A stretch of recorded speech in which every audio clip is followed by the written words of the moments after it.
هەرێمی کوردستان لە نێوان ئابووریەکی سربەخۆ یاخود داهاتی ژێردەسەڵاتی بەغداد کە ئەمە پرسیارێکە و بەرپرسانی حکوومەتی هەرێمیش ڕەنگە حەزی پێ نەکەن چونکە لەلایەک فشاری فەرمانبەرانی هەرێم و خراپی بژێوی هاوڵاتیان بەهۆی مامەڵەکردنی سربەخۆیانە بە نەوت و داهاتی هەرێم لەلایەک تریش حکوومەتی هەرێم دەڵێت ئەو داهاتەی کە خۆیان دەستیان دەکەوێت لە هی بەغداد زیاترە. پەرلەمانتارێکیش لە ئەنجومەنی نوێنەرانی عێراق دەڵێت حکوومەتی هەرێم سیاسەتێکی ناڕوون پەیڕەو دەکات. حکوومەتی هەرێمی کوردستان سیاسەتێکی هەڵە پێڕەو دەکات نە ئەوەی پێوە دیارە کە پابند بێ بە دەستوری عێراق و کێشەکانی خۆی لەگەڵ حکوومەتی ئیتیحادی عێراق چارەسەر بکە و نە بەڕەسمیش خۆی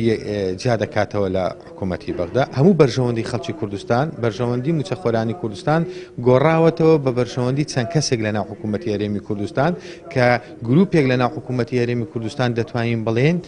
بەرژەوەندیان لەوەدایە کە حکوومەتی هەرێمی کوردستان پابند نەبێ بە بودجەی گشتی عێراق چون ئەگەر حکوومەتی هەرێمی کوردستان پابند بێ دزەکانی ناو حکوومەتی هەرێمی کوردستان پارەکانیان و جیرفانەکانیان گەرمتر نابێ وەکو ئەوەی کە هەتا ئێستا گەرم بووە. پسپۆڕێکی ئابووریش دەڵێت لە قۆناغی ئێستادا حکوومەتی هەرێم گرفتی کەمی داهاتی نییە بەڵکو گرفتی بەڕێوەبردننی ئابووری و ئیدارەدانی هەیە. ئەمە لە حکوومەتی هەرێم یان لە هەرێمی کوردستان مشکلەی داهاتمان نییە بەڵکو گرفتی بەڕێوەبردننی ئابووریمان هەیە یان گرفتی ئیدارەدانی ئابووریمان هەیە لەبەرەوەی بە پێی بەیاننامەی حکوومەتی هەرێم ئەو داهاتەیە کە دەستی دەکەوێت سێ بەقەد ئەو داهاتەیە کە بڕیار وایە لە بودجەی 2017 لە بۆ هەرێمی کوردستان بێ وەکو قەیران دروست دەکەن و ئیدارەی قەیران دەکەن و ئیستیمڕاریەت بە قەیران دەدەن